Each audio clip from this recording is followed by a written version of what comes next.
and welcome to a new vlog and a video from on board of the Mein Schiff Relax. We're taking a look at days 4 and 5. We're starting with a day at sea and then we're heading to Santa Cruz de la Palma, a new island for me. And here on the sea map you can see our approximate route today. So we're starting with a day at sea and I woke up quite early because I was filming my ship tour, and after this it was time for breakfast, and that was pretty nice. I went into the Atlantic restaurant straight after opening and I could enjoy a fantastic breakfast, so that was magical. It was very beautiful, very nice morning. And then it was a relaxed day at sea, so there's time to read a book, enjoy the ship's amenities, and in my case also doing some work. For lunch I went into the Atlantic restaurant again. On days at sea it's also open for lunch, offering nice food as well, of course included.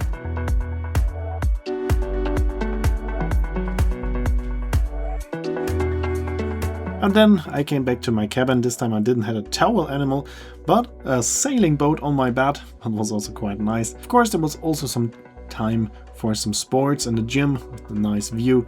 And in the evening there was a beautiful sunset. Of course, for this I went up to my favorite sunset spot, the Mistral Bar. From there you have a fantastic view of the beautiful sunset. So it was a relaxing day at sea.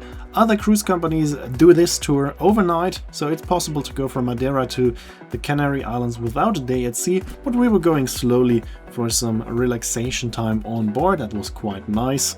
And now it's also time for a fantastic dinner on board. I went into the Hüfte restaurant, which is a specialty restaurant that is not included, and I couldn't decide which starter to take, so I went for two, for salmon and for tartare, which was made at a table. That was also pretty interesting and nice.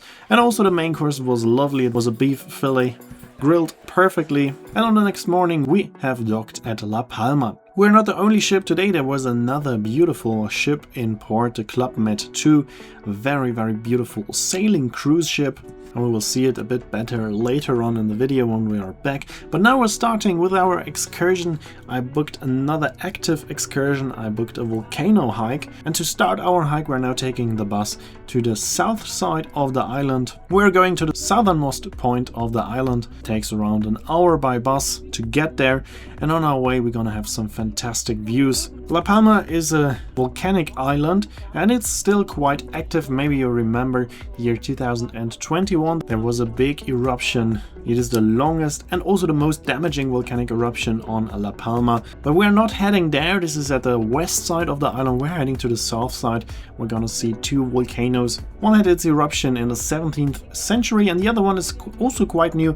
The other one had its eruption in 1971. As you can see, already the way there is quite spectacular. There are a lot of nice things to see. Beautiful landscape.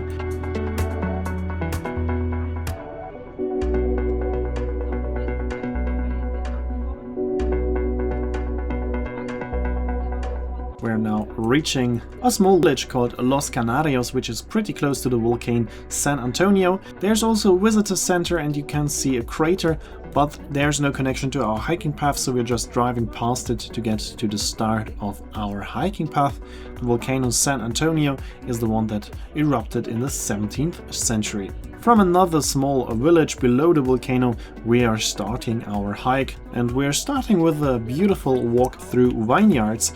The plants you can see on the left and on the right is actually wine. They just grow in a different way. They're staying close to the floor. That is because of the protection from the wind. So they grow a bit differently than on other vineyards because the weather and the wind can be quite strong here on the Canary Islands. There's always a big difference whether you are on the west side or on the east side of an island.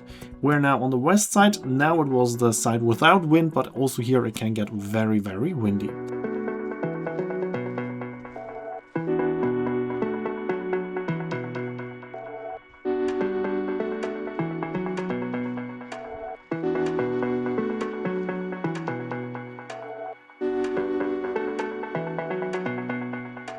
We're now walking below the volcano San Antonio, and you can already see the typical volcanic landscape with the remainders of the eruption. And it looks a little bit like you're on the moon. It's a very different landscape that's quite interesting.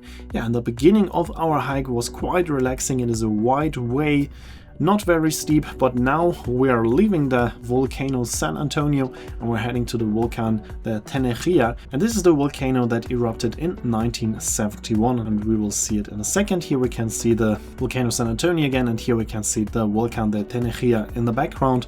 We're now heading all the way to the crater.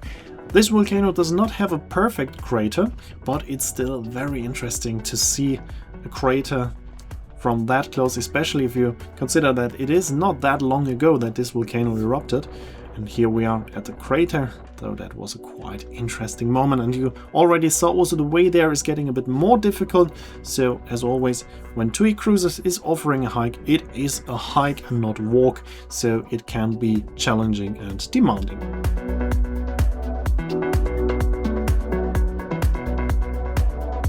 So here we just saw both volcanoes, and now we're continuing heading downhill.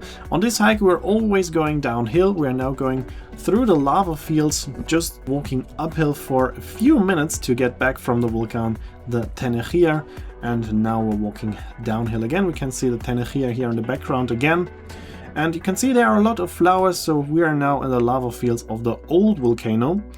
And here we can see that there is a change in the landscape. It's now the landscape is getting rough, there are less flowers, and that means that we're now in the lava field of the new volcano of the Tenerife. That was quite beautiful and interesting to see, to walk right through it, so it was very, very spectacular.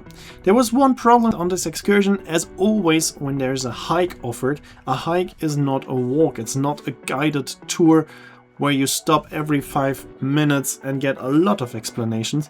On a hike, it is about hiking, so most people that are booking an excursion like this want actually to go hiking.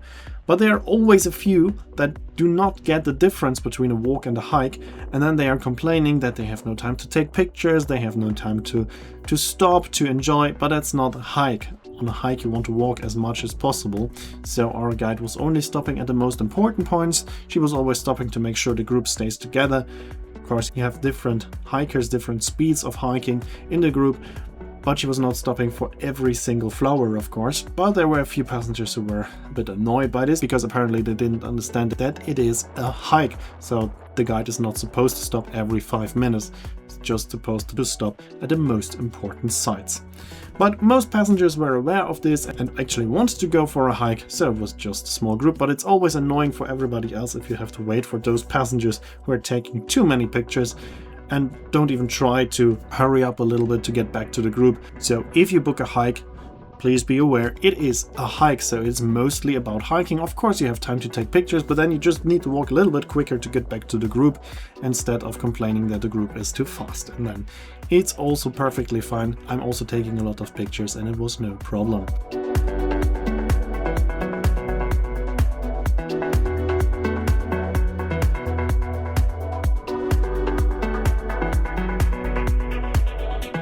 So we are reaching the end of our hike. We are reaching Funcaliente, and there are 2 lighthouses and some salt works or salines. So here you can get fresh salt, it's produced here, and you can even walk around the company's grounds, so you can take a look at how salt is produced. That was quite interesting. There is also a restaurant and a bar, and there are also some posts where you can get some information about the production of salt.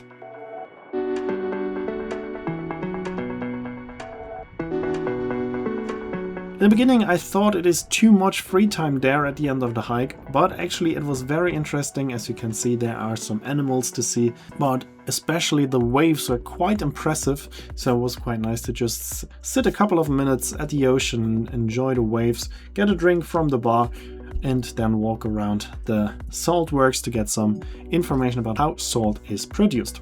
The salt from here is also exported. You might see it in a local supermarket as well, depending on the country you're living in, but it's possible. For example, in Germany, we do have salt from this company also in some special supermarkets.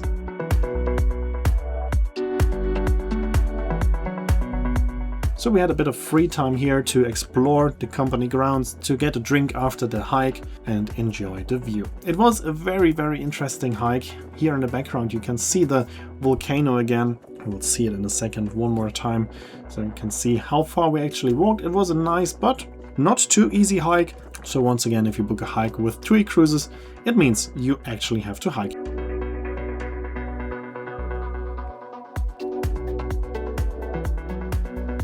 Here we can see the San Antonio volcano in the background again. That's where we started our tour, and now we're taking the bus back to the ship. Now it takes a little bit longer because we have to go all the way back that we hiked down, so we have to go uphill first back to Los Canarias, and then we're going the same way back to La Palma. If you're doing an excursion on any Canary Islands, please be aware there are a lot of serpentines, so if you have a problem with this, there are almost no bus tours on those islands without serpentines. As you can see now, the weather is getting bad again. That's quite typical for the Canary Islands and also for Madeira. Even if you can't see a cloud in the morning, the weather can change just within minutes, and now in the afternoon it was quite cloudy and even raining a little bit.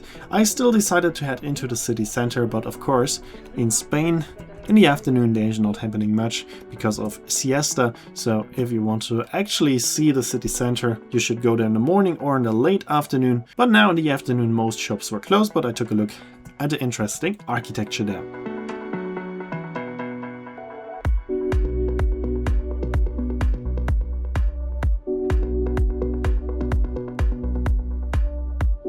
Here we can see the Club Med 2 again, very beautiful cruise ship. She has a sister ship, it's called a Windsurf, and those two ships are the biggest sailing cruise ships in the world, and she can take up to 392 passengers on board. It's 182 meters long and 20 meters wide. Compared to our Mein Schiff Relax, she's just a tiny ship, only having 10% of the passenger capacity like our ship, but in my opinion it is a very beautiful cruise ship, and I hope that I have the chance to travel on a ship like this in the future one day. Back on board, it was time for a quick lunch in the Mein Schiff Bistro, and then it was time for a little break in the cabin. But then I headed out again because one of the impressive Fred Olsen Express ferries was leaving the port. Fred Olsen Express has catamarans and trimarans. Those are very fast ferries, very impressive ships. We're gonna see it in a second when she's out of the port, when she's starting to go with full speed. It's quite an impressive ship. There are several ships like this, and I hope also there will be a video about a ship like this here on my channel in the future.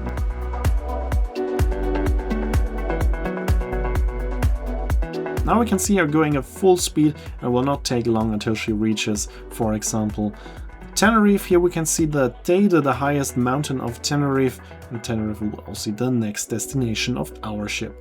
Here we can see the Club Med 2 again, and luckily she was leaving first, so we can see her sailing out of the port. She's now setting the sails, heading out on the ocean, and we can see this beautiful and majestic ship sailing past us, as in my opinion it is a really beautiful cruise ship.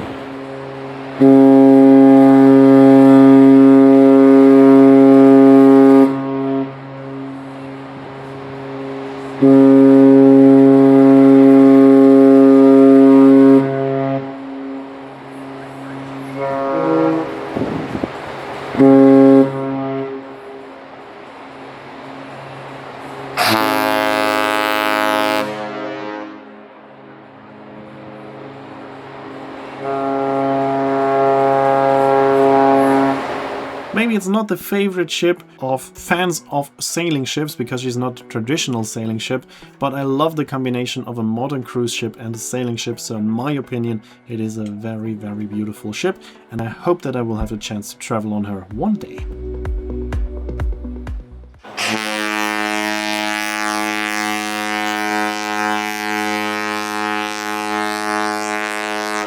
And then it was also time for us to leave the port of La Palma. We are setting sail.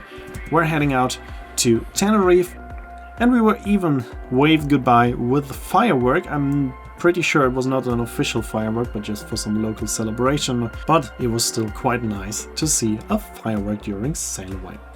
But also the sail away itself is quite nice. It's not as spectacular as in Madeira, but again, you can see that the city is going all the way uphill, so it looks like the whole mountains are illuminated. It's very, very beautiful. And then it was time for dinner, and I went into the X-View restaurant, which is the restaurant for the suite passengers, but you can also use it as a specialty restaurant, so it's not included. But as you can see, the food quality is amazing. It is fine dining. It is even at a Michelin star level. In my opinion, this was the best restaurant on board, so I can highly recommend going there for a nice and lovely dinner. I had a fantastic evening there. It was very, very good.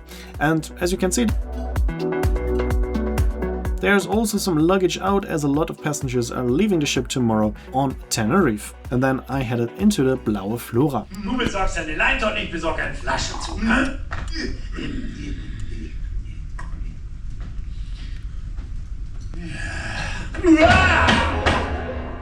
There they showed a silent film of Laurel and Hardy and made the sounds live on stage. That was very spectacular and quite nice. It was a nice evening. Really enjoyed that. And that's it for this video. In the next video you will see the next days on board. Here you can see when this video will be uploaded and the name of the song. As always, I'd like to say thanks for watching. Hope you enjoyed this video, and if you did, make sure to comment, like, subscribe or share the video link, and I hope to see you in my next video then.